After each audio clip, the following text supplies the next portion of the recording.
Georgia Democrats get social at their state dinner. And the Georgia State football team's undefeated home record continues. All that and more on Panther Report News.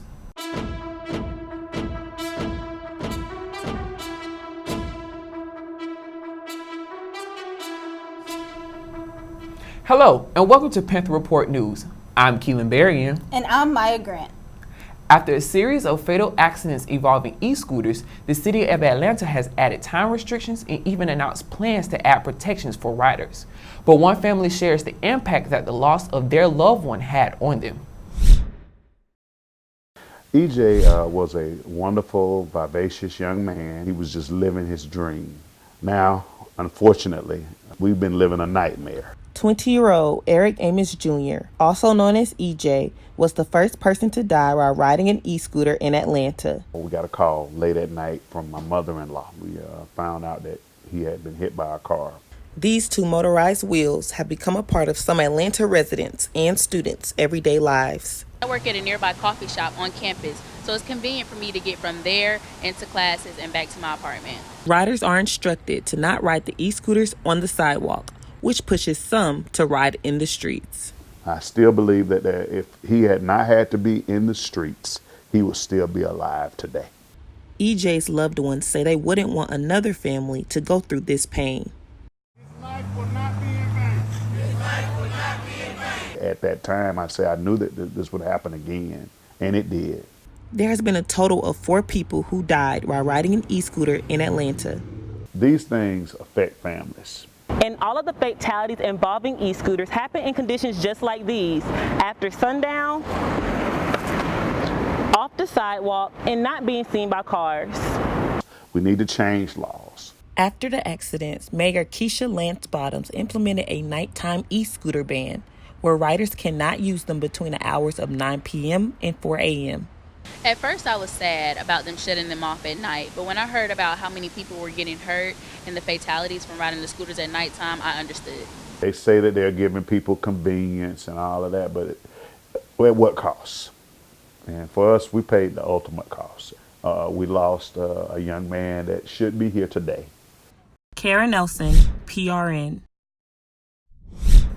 According to a Georgia State study, more than half of the homeless youth in Metro Atlanta have been targeted and used for human trafficking. And sociology professor Eric Wright said that LGBTQ and minority youth are more likely to be targeted for trafficking. The report says there's an estimated 3,372 homeless and runaway youth ages 14 to 25 in Metro Atlanta. If you would like to learn more about the report, visit atlantayouthcount.weebly.com. As preparation for the next election escalates, Georgia Democrats celebrate the progress they've made so far with the state dinner. PRN Tariq Wynn takes us there. The Democratic Party of Georgia will gather here at the Hyatt Regency to get together and have dinner with fellow Democrats. Democrats from all over the state of Georgia have come together to eat dinner. Georgia Democratic Chairwoman Nikema Williams says that tickets sold out fast and she's excited about the future for Democrats. So tonight I am gathered here with about 1,000 of my closest Democratic friends for our annual state dinner. We've been sold out for over 2 weeks, and I know that this only shows just the tip of the iceberg of the energy that we have here in Georgia. Georgia is not only the future of this country and the Democratic Party, but we're the present, y'all. We are a battleground state, and I'm just glad that everyone else is realizing what I've been saying for years. Executive Vice President of Georgia Young Democrats, Jalen Scott, really likes the candidates running in 2020 and believes Georgia will turn blue. It's 2020. Georgia's a battleground state. We got good Senate candidates, good candidates running to be in office, and I really think that this is the time. And so this is just a good opportunity to bring Democrats from all over Georgia to come here, some of the best Democratic candidates in Georgia and all around. DeBose Porter, former chairman of Georgia Democrats, says Georgia will turn blue if Democrats show up to the polls. My greatest accomplishment is getting the engagement of these phenomenally bright people who are taking it to the next level. Georgia's a blue state if we turn out and vote. We're going to take this in 2020. Reverend Raphael Warnock gave a very notable speech at the dinner. Warnock stated some things and gave a few hints that may have convinced people he might run for office in the future. Rev, tell me, some of the things that you said tonight, sounds like you might be thinking about making a run. You see, the other journalists are coy. You just get right to the point. No, these are things that I say seriously all the time. And I think that the moment is, it's a critical defining moment for our country. And all of us, whatever platform we have, we got to step up to the plate. We have to speak truth to power, and we have to fight for the soul of our democracy. Tyreek Wayne, PRN. Georgia State's Science Park now heads into its third phase. The new facility that will sit along Piedmont Avenue and Decatur Street is expected to begin construction in February 2020 with a completion date of December 2021. Now take a look at new renderings for the building. Architectural firm HOK is behind the building's design. Previous phases have included the Petite Science Center that debuted in 2009 and the Research Science Center that opened in 2016. The construction just never stops, huh? Well, let's turn to Nigel Butler for primetime. Nigel, what's the latest on Georgia State sports? Thanks, Keelan. How's it going, everyone? I'm Nigel Butler, and welcome to Primetime. It was a successful week for Georgia State women's soccer team, with the Panthers winning against Louisiana and Texas State 2-0 and 1-0 respectively. The team was led by senior forward Brooke Shank, who tied her career high in shots with 7 in total and 3 shots on goal. These back-to-back wins improved the Panthers' record to 3-4-1 on the season against conference opponents. The women's soccer team will be playing ULM and App State this weekend to close out their regular season. The team currently sits in a 4-way tie for 6th with Coastal Carolina, Little Rock, and Georgia Southern. In order to progress into the conference playoffs, the team needs to finish 8th place or higher. This past weekend, Georgia State cross country competed in the Little Rock Invite. The team finished in 2nd overall with 1st, 2nd, and 3rd places going to Georgia State runners. Lottie Mayberg finished in 1st place yet again. This makes for consecutive 1st place finishes and her 3rd top placement of the year. Reporter Kristen Crittenden spoke with women's cross country head coach Chris England about the team's performance this season. Let's talk about the season so far. We talked in the past, you always stress that you want your runners to be at their best when it comes to the end of the season. Do you feel like your team is kind of coming into form to get in the shape that you want them to be? Oh, definitely. Our top runners especially. They came in August a little bit out of shape, but eager to start the season. And they've just their fitness has been progressing every week for the past 8 or 9 weeks, and I feel like their best weeks are still to come. What's the biggest key for getting them in shape when it comes to the long season, kind of keeping them fresh, but also, getting them ready for the long haul? What's the biggest key? Yeah, I'd say some of the secrets to their success is keeping them fresh. So doing less at the beginning of the season and more towards the end. We don't want to go hard at the beginning and then they fizzle out. You have a star in your hands, a really good runner like Mayberg. She does well on running and in the classroom. What is it about her that allows her to do so good in both areas? Well, Lottie's a great listener and she loves to learn. Some athletes are a little more difficult. They think they know it all or they don't want to listen to coach. When Lottie arrived as a freshman, she wasn't that fast of a runner. She was very smart, but needed a lot of coaching to get better. She really struggled her first semester and her first year at Georgia State.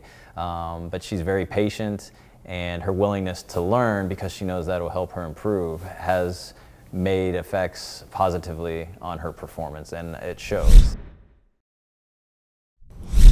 The women's cross-country team will be participating in the Sun Belt Championship on November 2nd, and you can expect to see several Panthers there. The success continues for Georgia State football team. This past Saturday, the team played the Army Black Knights in an absolute downpour. Fun fact, this was the first rain game ever played at Georgia State Stadium.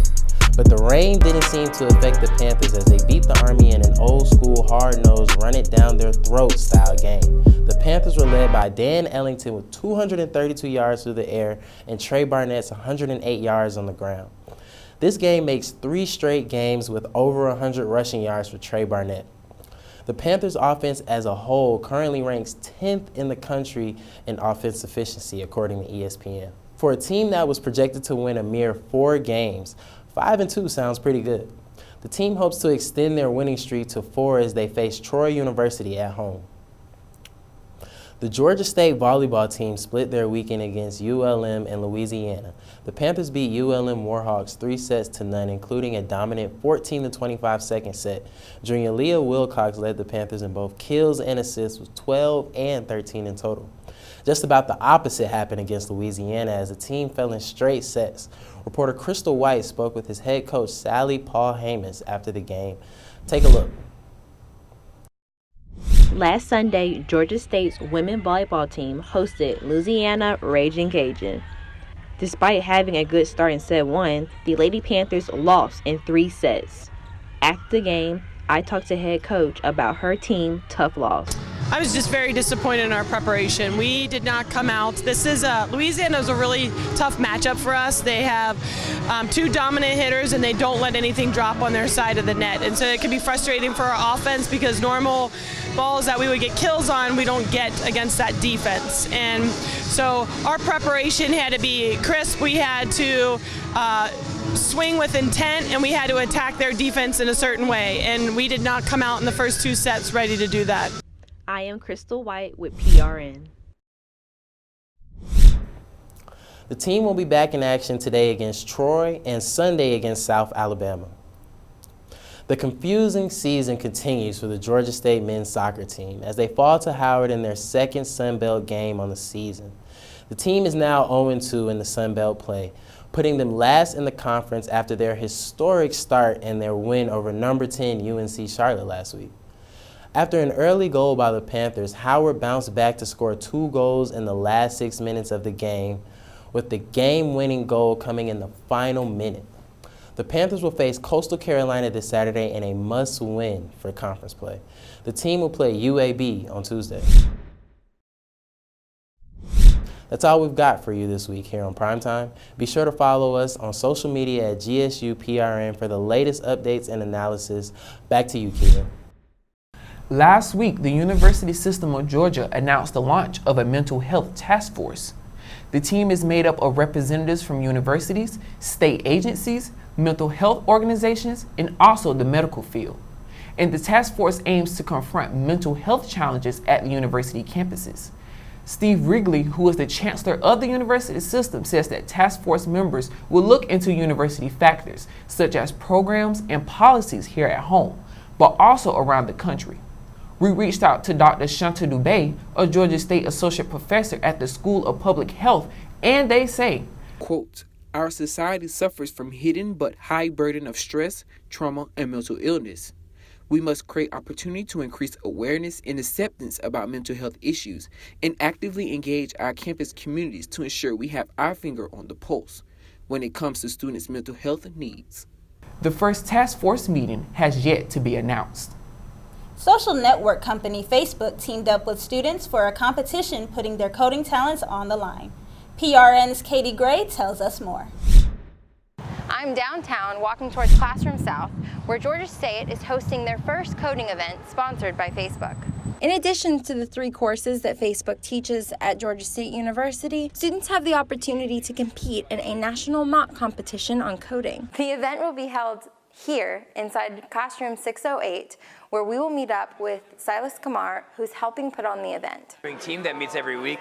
This is one of our mock contests here. We have food and prizes and everything. Got a great turnout. Students are just excited to learn outside the classroom as well as inside of it. Our students are really hard workers. A lot of schools, when we have Facebook there, they get kind of turned off, like, oh, this is harder than normal. Recognize the challenge and then stepped up to it. Even today, like, we have a prize for this contest, but I haven't told anyone what it is. It hasn't been widely talked about or publicized. People just showed up because they wanted to learn. And I think that's what's really special. They're not people who are motivated by that end result of like winning a contest, but more about their overall development as a software engineer. John Augusto says that Facebook was really impressed with Georgia State students. The Facebook Engineering Residence Program goes with one university for 3 years. So we're the sole proprietor of this relationship for the next 3 years. And that's pretty cool. I think that it says a lot about Georgia State, that Facebook is interested in partnering with us. I also think it says a lot about our students. Your students are hard workers. Your students are go-getters. Your students are really interested in tech in a number of different areas. And we're like, yeah, they are. Thanks. So we're really excited about this partnership. The students that participated won't actually receive any type of college credits. The experience as a whole was so much more rewarding. I'm Katie Gray with Panther Report. It's that time of the semester again, and you don't want to miss out on that one class you need for the spring semester. All next week, the University Advisement Center will hold open advisement, keeping you on target for registration. You're able to find more information about your registration date and time on Paul's portal. It's a team of change, community, and sisterhood. Beyond Beauty not only led a group of women to clean up campus, but also to strengthen the bond they have together. We turn to PRN's Celeste Garcia for more. I tag along with the organization Beyond Beauty as they clean up the campus. A major part of their purpose is community service. The campus cleanup was my idea. I wanted to do this because every day when I go to class, I see so much trash on the side of the road, and I feel as if no one attempts to clean the roads. Beyond Beauty is a nonprofit organization that offers mentorship, community service experience, and a sisterhood. Now, it wasn't just trash that brought these girls together. It was the compassion they had to help the community. Personally, I felt really good. A lot of the homeless people around were thanking us for cleaning up, so they were very thankful to see us doing that, and that made me feel better. We just want to mentor the girls in the community and let them know that you do matter, you are beautiful, and you are enough. To learn more about the organization, check out their Instagram at Beyond Beauty at GSU. I'm Celeste Garcia, reporting for Panther Report. Hey Maya, could thinking lead you to dying sooner? Or is that just a creepy Halloween topic? I don't know, Keelan. What do you mean? Well, researchers from Harvard Medical School found that excessive brain activity could result in a shorter life. The study compared post-death brain tissue from individuals who passed away at younger ages to those who were older. And it says those who passed away at younger ages have a lower levels of a protein called REST that eases the brain activity. That's very interesting. Now I know not to think too hard. Well, that's our show. Make sure you stay connected to Panther Report News throughout the week. And be sure to follow us on all social media platforms at GSU PRN. Also, subscribe down below and let us know what you think about the show. I'm Maya Grant. And I'm Keelan Berrien. And we'll see you next week. Hey, we finally got it. We finally got it.